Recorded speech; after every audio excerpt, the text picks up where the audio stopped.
السلام عليكم الاخوان والاخوات، كيف الحال والاحوال؟ كنتمنى تكونوا بخير وعلى خير، وهذا الفيديو لقاكم في صحه جيده. دائما مع قضيه نهضه بركان، اخر تصريحات ديال رئيس اتحاد العاصمه بواحد الاذاعه نقدروا نقولوا اذاعه وطنيه جزائريه ولكن ناطقه باللغه الفرنسيه وموجهه للداخل وكذلك للخارج، وخصوصا فيها واحد الاعلامي قوي واللي صدمني في التصريحات ديالو.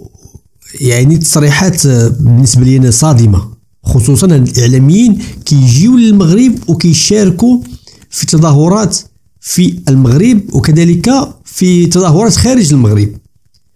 في هذا الفيديو يعني غيتكلموا على بعض الامور. اولا الاجراءات اللي ممكن ديرها اتحاد العاصمه من بعد، وحنا على بعد يعني ساعات قليله من المقابله، وكذلك وهذا الشيء اللي خطير شنو الناس كيفكروا. الناس راهم مفكرين وكيوجدوا داخلين معنا في حرب، الصراحه داخلين معنا في حرب.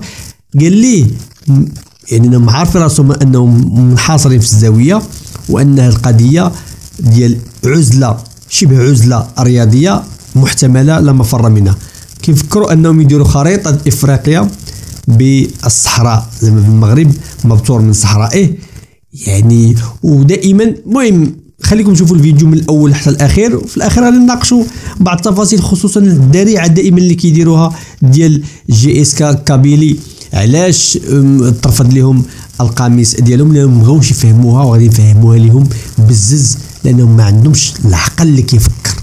خليك تشوف الفيديو لك اول مره، دير واحد لايك واشتراك، وشكرا للناس كيديروا لك مثلا الفيديو. نتلاقاو في الاخير. De nous faire confiance et de votre fidélité. Aujourd'hui, je ne donnerai pas le sommaire parce que, obligation, le dossier Usma d'Alger sera la une de ce Football Magazine. La CAF, je le rappelle, qui, encore une fois, a montré son parti pris à travers sa commission de compétition en donnant match perdu à l'Usma d'Alger avec un match retour qui est prévu dimanche. Ils sont en visioconférence et je leur dis merci d'avance.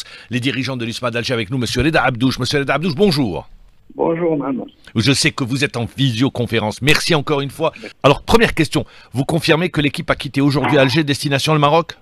Oui, cet après-midi à 15h30. Cet après-midi à 15h30. Premier commentaire sur la décision de la CAF. Qu'est-ce que vous dites? Oui. Ben, c'est une décision qui est anti-réglementaire. Pourquoi? Parce que la décision parle d'un forfait, alors que notre équipe était présente. S'il y a un forfait à appliquer, c'est bien à l'équipe adverse, d'abord. Donc sur le plan réglementaire, il n'y a pas eu de forfait de l'équipe. Il y a eu une amende, un forfait, et puis déclaré que nous sommes que s'il y avait véritablement un forfait qu'on avait appliqué la réglementation, notre équipe aurait été disqualifiée pour le match retour. Donc là, c'est une sanction qui a été prise par une commission qui a outrepassé ses prérogatives, parce que la sanction doit être de l'ordre soit d'une commission de discipline ou une commission de recours, d'appel. Ce qui n'est pas le cas. Ils n'avaient pas à prendre cette décision, ils ont outrepassé leurs prérogatives, ils ont donc déclaré un forfait alors que nous étions présents. Nous contestons fortement tout cela, évidemment, et nous sommes en visioconférence pour leur expliquer tout ça, avec une équipe d'avocats qui est avec nous et que nous remercions par la même occasion. Voilà. Juste également pour rappel pour nos auditeurs, pour les supporters de l'Usma d'Alger, il est très clair qu'au niveau de la FIFA, des différents articles, on ne va pas tous les citer, pas de message politique sur les maillots. Exactement. Exactement, mais ça, vous savez, on a dépassé ce stade parce que vous avez une commission qui a homologué donc ce drapeau et illégalement, en violation de la réglementation internationale, non seulement de la réglementation de la FIFA, mais aussi celle du Comité international olympique. C'est une forte immixtion de la politique dans le sport. Ce qui est formellement, il y a une dernière réunion qui s'est passée, donc qui a eu lieu le 19 mars 2024 au niveau des Nations Unies pour conforter la position du Comité olympique international et qui intègre la non-immixtion du politique dans le sport. Vous savez, donc, ça fait une semaine que ça s'est passé au niveau des Nations Unies. Donc sur le plan réglementaire, international, que ce soit dans le football, que ce soit sur le plan politique au niveau des Nations Unies, la réglementation est avec nous. Monsieur Reda Abdouche, ça sera ma dernière question, après on vous libérera. Peu importe le résultat, l'essentiel c'est de rester droit dans ses bottes et de défendre un idéal. Vous savez, des convictions. Vous savez, nous on est d'une génération issus, si vous voulez, des gens qui ont participé à la guerre de libération. Nous sommes là, nous avons des principes, notre pays a des principes et nous sommes fidèles à ces principes. Je reviens un petit peu pour parler d'un autre problème, de ce qu'avait dit Hawari Boumediene Allah yarahmou, c'est clair. C'est une position de principe et tous les Algériens, je pense que tous les Algériens sont d'accord avec ces principes. Alors, je vous dis juste, je fais sûrement l'équipe du Makhzen va tout faire pour faire de la provocation. Ils vont rentrer avec le maillot. S'ils rentrent avec le maillot, l'USMA d'Alger sort du terrain? Tout à fait, bien sûr. Ça, c'est réglé comme du papier à musique, ça c'est clair. Ça, je sais que c'est réglé, mais je voulais avoir la réponse officielle du club. Bien sûr, bien sûr. Donc, ils se présentent, les joueurs quittent le terrain. Sinon, ça n'aurait pas de sens. Voilà. Sinon, tout ce que nous avons fait jusqu'à présent n'aurait pas de sens. J'ai dit, on est fidèle à nos principes et on sera fidèle à nos principes jusqu'au bout. Et je vais vous dire, hein, on discutait... Quel qu'en soit le prix à payer. Quel qu'en soit le prix à payer, ça je suis entièrement d'accord avec vous. Et je vais vous dire, un journaliste au service des sports me disait, eh bien, à partir de l'année prochaine, parce que c'est un problème s'il n'est pas réglé par la Confédération africaine de football, qui va se reposer pour les clubs algériens. Il y a eu le cas en handball, eh bien, pour l'Algérie également, de mettre une carte de l'Afrique avec le Sahara occidental indépendant. Bien sûr. Vous savez, je vais vous citer un autre cas qui était dans l'autre sens. C'était la participation de la JSK à la finale contre l'équipe du Raja de Casablanca. Ils avaient une tenue où c'était écrit en tamazirt. Langue nationale. C'est une langue officielle chez nous.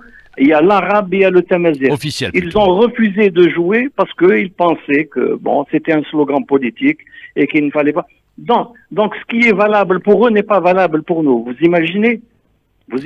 Tout à fait. Vous imaginez qu'on déclare une équipe qui est présente sur le stade, on la déclare forfait? Est-ce que vous imaginez ça? Moi, je pense que c'est de la folie. Mais la mainmise de l'Arja sur la CAF? Oui.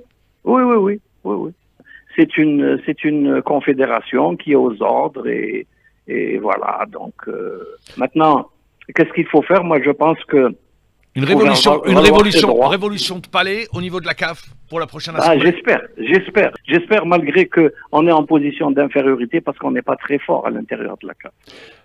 On est pratiquement inexistant à ce niveau. Je le dis, je l'ai dit, et je ne sais pas si vous serez d'accord avec nous, que des fois, eh bien nous, on a tendance à se tirer une balle dans le pied. Je me rappelle qu'à l'époque, Mohamed Rawarawa était candidat pour un nouveau mandat, et c'est à partir d'Alger que la campagne a été menée contre lui. Et également, des fois, alors qu'il était à l'exécutif. Au lieu de consolider un Algérien, nous, on fait tout le contraire. Malheureusement. C'est exact. Ouais, bah oui, ça c'est les faits, et les faits sont têtus. C'est exact, je suis d'accord avec vous. J'en ai fait les frais moi aussi quand j'étais à la fédération et que j'étais formateur des secrétaires généraux en administration. Et je l'ai payé aussi quand j'ai quitté la fédération. Et on a cédé, et la place a été prise par le représentant du Makhzen, et la suite, vous la connaissez aujourd'hui, avec une mainmise, hein, il faut le dire, à travers les décisions sont là pour conforter ce qu'on dit. C'est tout ce qui s'est passé. Tout ce qui s'est passé.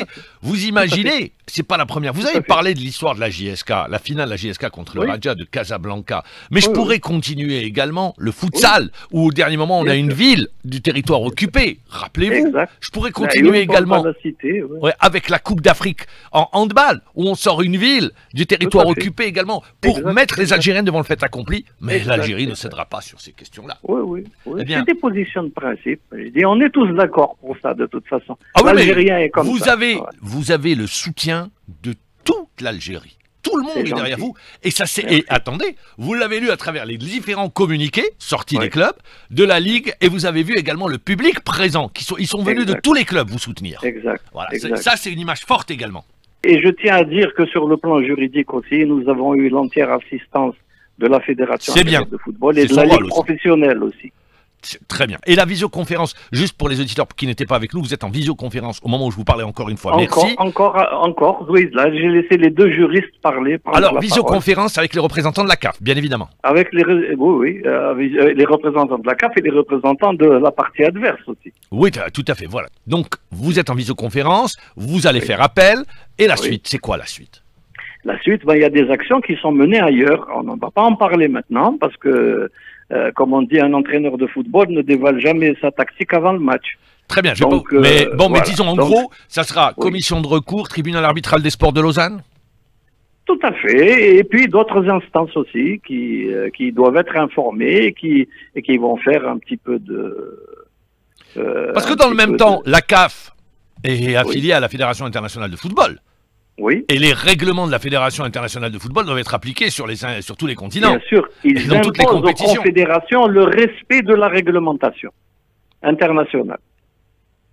Et donc à partir de là, bien, merci de le rappeler parce que la FIFA a également interdit. Et quand vous regardez le règlement au niveau de la FIFA, c'est très clair. Il y a une carte géographique qui est déposée sur le maillot avec un niet là-dessus. Un territoire qui est annexé, qui ne leur appartient pas. Voilà. Tout à fait. Une croix. Et d'ailleurs, il a écrit représenter le visage ou l'identité d'une personne, la forme d'un pays ou d'un territoire où on donnait l'impression, eh bien, sont interdits. Voilà, c'est très clair. On le rappelle. Merci Rida Abdouche. C'est moi qui vous dis, et toute l'équipe de la chaîne 3, on vous dit merci à l'USMA d'Alger. Merci beaucoup. Merci de nous avoir accordé 10 minutes. J'ai dit 5, mais un peu plus de 10 minutes. Alors, je ne sais pas si l'avocat, ou pas l'avocat, le chargé du juridique, monsieur Yahi Mehdi, est avec nous. On fait une nouvelle tentative. Peut-être parce qu'il est avec Abdouche en visioconférence.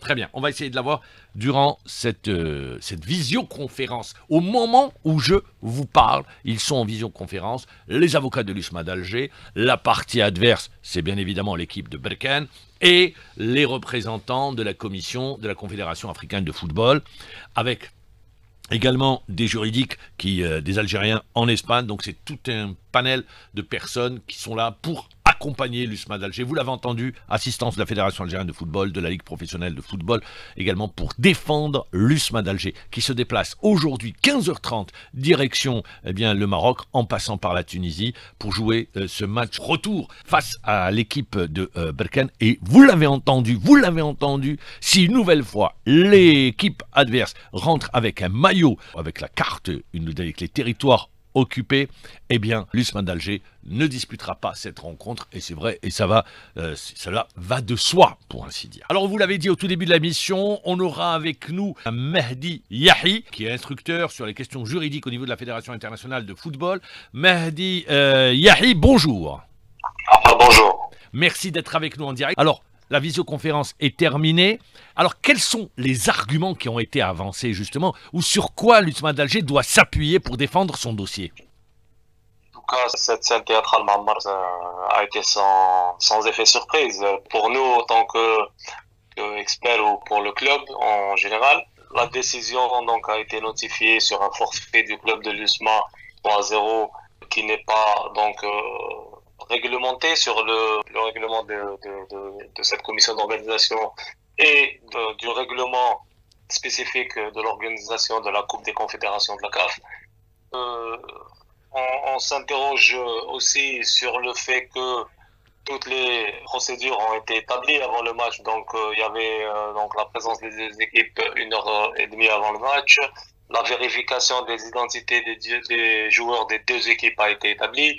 Par fait surprise, donc, on s'attendait quand même que l'équipe de Berkane, malgré la disponibilité des jeux d'équipement, on signale que l'USMA a préparé 3 jeux d'équipement pour le AS Berkane et a connu le refus. On s'interroge aujourd'hui que le club qui refuse de participer au jeu, donc, se retrouve gagnant en 3-0 et le club qui a fait toutes les démarches nécessaires se retrouve perdant 3-0. Donc aujourd'hui, on s'est prononcé déjà que donc la neutralité de la CAF est à...